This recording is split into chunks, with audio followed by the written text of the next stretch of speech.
Добре дојдовте во новото издание на Магазин. Како што можевте да видите, моја драга денешна гостинка е еминентната актерка Зорица Панчик, со која што зборуваме за 30 години блескава кариера, кои што ги обележа, а овој јубилеј го прослави токму со представата Господја министерка, па затоа останете со нас во продолжение да прокоментираме на повеќе теми околу изминатите 3 децении кариера. Добро ти утро и добре дојде, драго ми е што повторно си ми гостинка. Добро утро, и мене ми е мило да не сме се виделе одамна 3 години. Да, 3 или 4 можеби, ако така некако, да. Да, речи си 4. Како си прославиете пред се честитки за јубилејот? Многу, па не стигнав да прославам. Мене прославата ми беше играњето на представата. Тоа беше главното славење и беше многу убаво. Многу ми испочитуваа театарот и колегите, директорот, кој што ми исто колега, нели? И со подароци, со многу честитки, многу искрени желби, мисли, така многу беше убаво. И тоа ми беше всушност прославата. Вака се уште не сум стигнала да прославам, прво да се одморам, па ќе прославам. Да, имавте веќе премиера, која ќе има следни изведби на господја министерка? 24 и 25 се планира, после Великден. Бидејќи сега трае фестивалот Петре, трае некаде до 16 април, ако не се лажам, или 17. Тогаш завршува, па доаѓаат великденските празници. Веднаш после великденските празници, таа недела ќе имаме министерка. Ќе имаме и мајка. Тоа е првиот дел од мојата прослава. Представата Мајка, таа оди на 23, на 24 и 25 господја министерка. Така, продолжуваш со полна паре и со оние ангажмани во Велешкиот театар. Дали токму господја министерка беше по повод твојата кариера да се одбележи сето тоа, беше во твоја чест? Изрежирано сето тоа, осмислено, чија беше идејата? Идејата тргна од мој еден предлог на нашиот директор, на Жарко Спасовски. Само му предложив дека во Пирот, од каде што е татко ми потекло, во тој театар прават прослави и мислам дека тоа генерално во цела Србија. Си ги прославуваат глумците јубилеите од 5 години, од 10 години работа во театар, со тоа што ќе се одберат режисер и ќе играат насловната улога или главна улога. И кога му го предложив тоа на Жаре, рече, важи, супер, еве, бирај режисер. Јас го одбрав Синиша Евтимов. Господја министерка дојде после тоа, нешто не бев многу одушевено тоа дека господја министерка. Стварно? Не ја избра ти лично? Не ја избрав. Не, требаше да се направи некоја представа во чест на Нушич. И Синиша рече, јас би ја режирал господја министерка, да, во ред, добро, мислам. Немам јас улоги кои што многу би сакала да ги одиграм. Не постои тоа кај мене. Некоја неостварена желба или? Не. Немам, јас сакам да играм. Да играм добри улоги. Сега, дали ќе бидат насловни, нема да бидат насловни, тоа не ми менува многу. А што е според тебе добра улога? Добра улога е улога која што мене ми нуди многу за работа, да значи нешто, да значи мене да ми значи нешто, да е добар текст пред се. Бидејќи има текстови со улоги кои што не значат ништо, мислам. Јас сакам улоги кои што стават печат некаков. Например, многу сакам да играм, еве, ако нешто сакам да играм, тоа се текстови за луѓе кои што навистина постоеле. Кои што не се фиктивни. Така. Реални личности. Тие ми се посебно интересни. Да, сакаш да гледаш вистински приказни, оние филмови и серии кои што се базирани на вистинска приказна. Да, тоа ми е најинтересно. Да, бидејќи е реално, бидејќи знаеш дека се случило и можеш да најдеш многу податоци, нели, за некое време, за некои поинакви сваѓања од оние што ги имаме денес. Да се навратиш во времето. Да. А си имала ли слобода да бираш, да прифаќаш, да одбиваш улоги? Имало ли некоја кој што не ти се допаѓала, па си ја одбила? Не многу во театар, ама да, имам одбиено. Кога не сум чувствувала дека е време да играм нешто или сум била веќе преморена, можеби, во даден момент, тоа не се случувало често, тоа било 2 или 3 пати за овие 30 години. Така. Па добро. Да, се случувало. Да. Ама не многу. Да, ретко. Да, Што ме за 30 ретко. години 2-3 пати. Па да, значи еднаш на 10 години. Кој се игра со тебе во оваа представа? Во оваа Кои се колегите представа, од господја министерка? Играат сите млади колеги, некои се и невработени. Од невработените веднаш ќе ги спомнам Стефан Николовски, Филип Христовски, мислам дека се презиваше, срам да ми ако го сгрешам, Кире Ацевски, многу талентирани деца, искрено се надам дека ќе ги примат. Игра Талија Настова, игра Симона Димковска, Благојчо исто игра и Фаик Мефаиловски, мислам дека ги кажав сите, 9 луѓе сме вкупно во представата. За малку ќе играше Жарко Спасовски, ама не. Не играше на крај.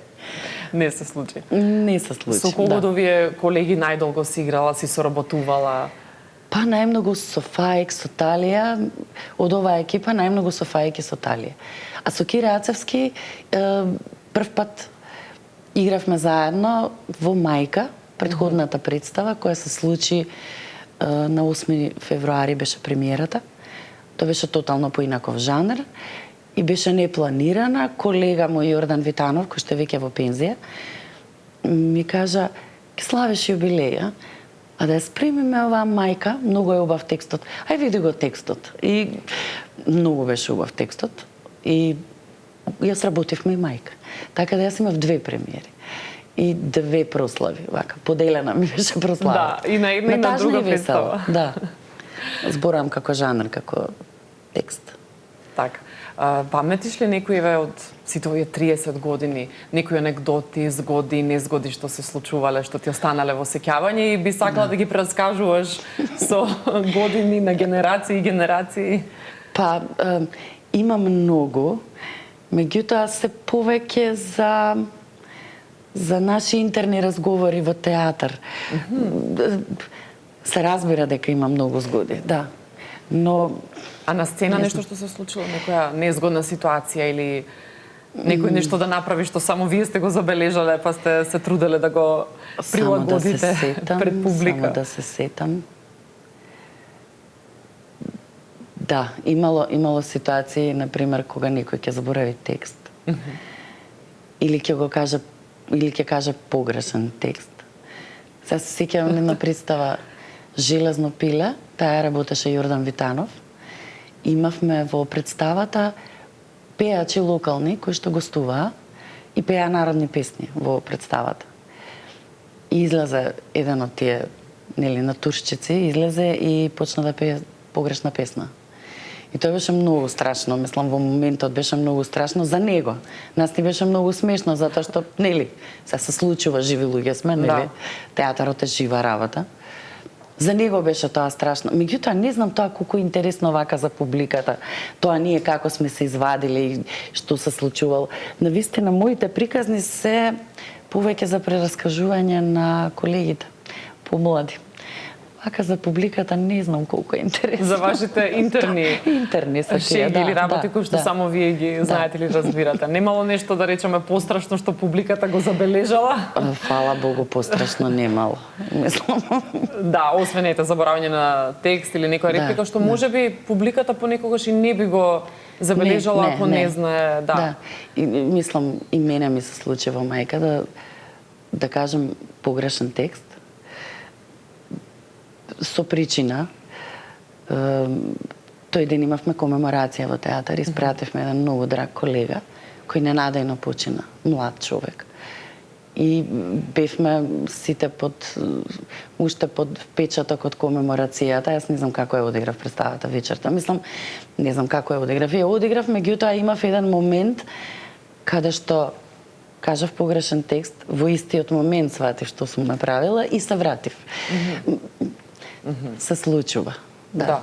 Не можеме тотално да се исклучиме од реалниот живот и да постоиме на сцена туку така. Да. Повеќето од реалниот живот, да, го оставаме пред сцената, меѓутоа емотивниот апарат е тој. Така, колку и да се зборува за она професионалност, или одговорност пред публика, сепак сите сме живи луѓе, па и јавните личности имаат, своји разбира. емоции и приватен Сите. живот кој што ете понекогаш сакале или не влие Да. и на професионалниот Се случува. живот, да. Тоа е. Какви се следните планови и очекувања во театарот? Имаш ли нешто веќе во најава, што е оно што следно или ново би го сработила како проект? Па се уште не, сега за сега не. Се планираат други проекти каде што јас не сум во подала, што е и добро, бидејќи од септември до сега имав 4 премиери, од кои 2 беа детски и ги игравме и представите. Имаше денови кога ги игравме по 3 пати дневно. Така да убаво ќе ми дојде малку одмор и ќе ми останат представите кои што ги играм на репертоар на вечер. Сега за сега тоа е планот. За понатаму се уште не знам, ќе видим. Така. Не се знае кај нас никогаш. Ќе се направи, да речеме, годишен план, меѓутоа може да се случи режисер да е спречен да дојде, па ќе дојде друг, со друг текст, со друга подела, така да сите опции се отворени секогаш. Не знаеме точно, сакаме да знаеме кога точно што ќе работиме, ама тоа не се случува баш така секогаш. Да, не е секогаш испланирано Не. се однапред. А што е со оние телевизиски проекти, со македонски приказни, ТВ серии? Што се однесува до македонските приказни, мислам дека веќе не се снимаат или можеби се снимаат, а јас не знам. Малку и се презаситивме веќе од различни екипи, барем јас мислам дека е веќе премногу. Сега најдовме нешто што е добро и ајде сега ќе снимаме до недоглед македонски народни приказни. Мислам дека и веќе не се снимаат и можеби би било и добро да се запре со тоа, според мене. Што се однесува до сериите и на синхронизацијата, тоа веќе престанав да го правам. Конкретно на турски серии веќе 2, можеби 3 години не го правам тоа. И од тоа се презаситив малку. А од цртаните филмови? Од цртаните, тоа се случува понекогаш, да имам некои цртани филмови да снимам во студио Кларион. Таму имам проект друг еден кој што оди на македонска телевизија. Веќе отидоа 2 проекти со наслов Околу светот, кратки приказни за градови, за некои туристички дестинации или а сега одат чуда на природата. Нешто слично. Кратки се 5-6 минути и се многу убаво спакувани.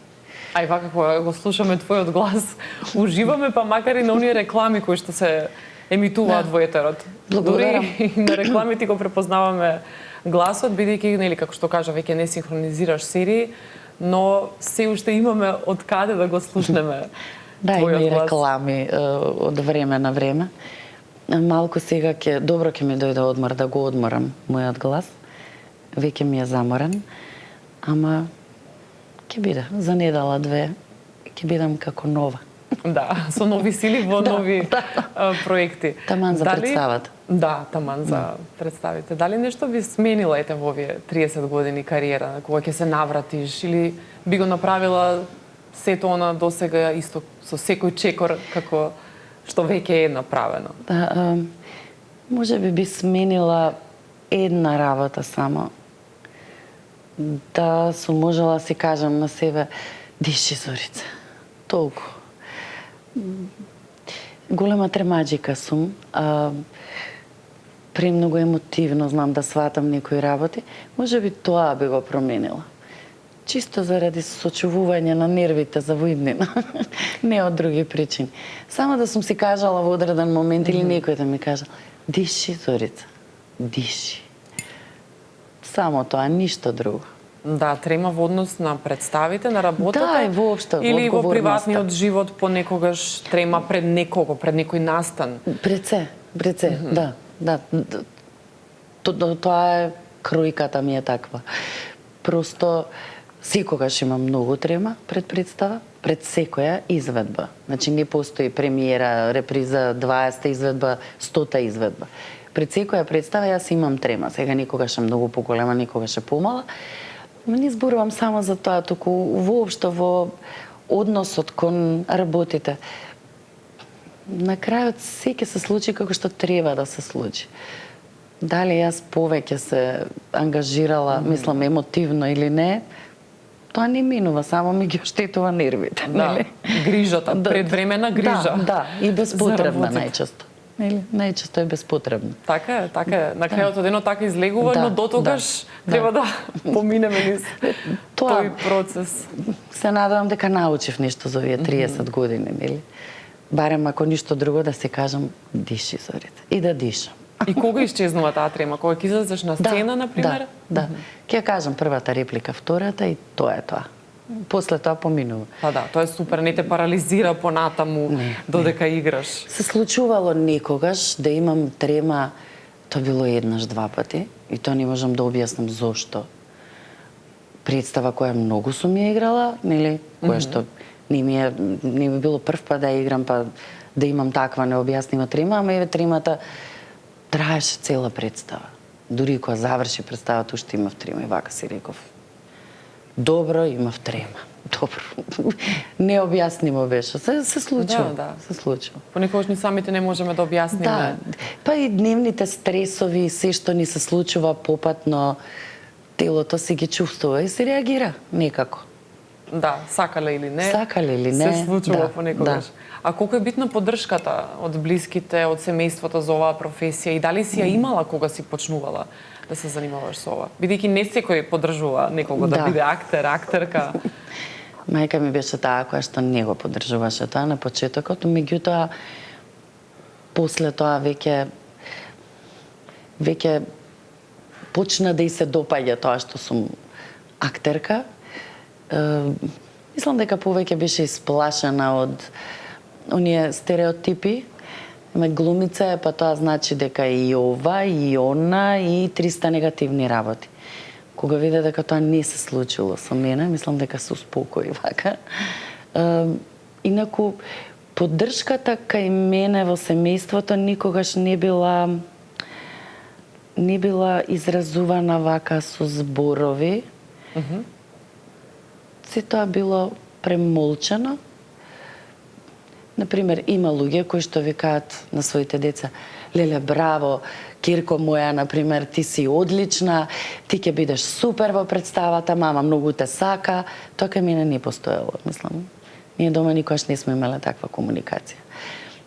Просто се сваќало како работа.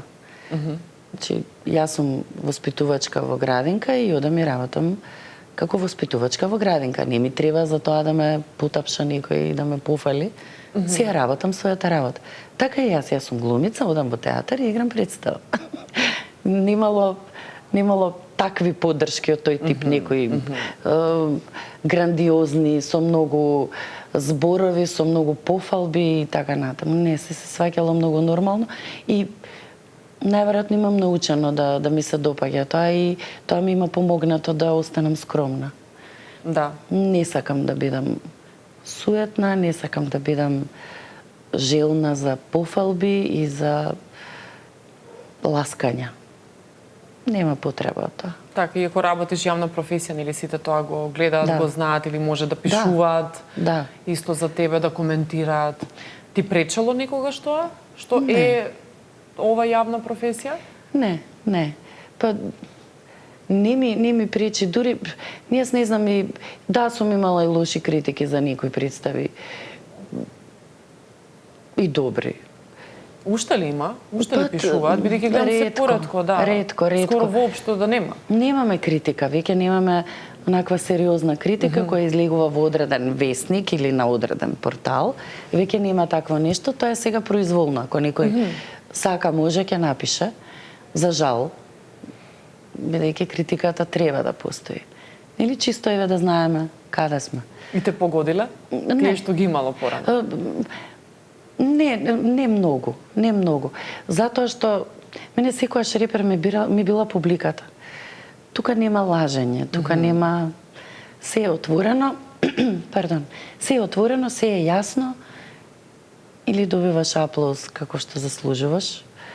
Мислам, добиваш во секој случај аплауз како што заслужуваш, и сега или е помал, или е поголем. Тоа пак зависи од тоа колку ќе се вложиш, колку ќе се дадеш себе си и колку некоја улога ќе ти легне. И тоа постои. Да, секоја улога различно. Да. А си некогаш кога ќе ти легнала некоја улога, се случувало да се соживееш премногу Па да ти влијае после и во реалноста да се вратиш или во приватниот живот, да попримиш некои карактеристики од улогата, од ликот? Тоа се случувало, особено ако сум обрнувала внимание во представите на некои гести. Тоа знаело да ми остане малку подолго, меѓутоа конкретно, еве, ми се има случајно, го играв Хамлет многу одамна, 96-та година. Ја добивам улогата Хамлет да ја играм. И тоа не е од некои специјални причини, затоа што треба јас да го играм Хамлет, па да ми биде предизвик, туку просто, не знам, немаше млади машки во театар, па ајде ти игра. По таа причина? Па да. Па мислам дека тоа беше главната причина. И во исто време почина татко ми.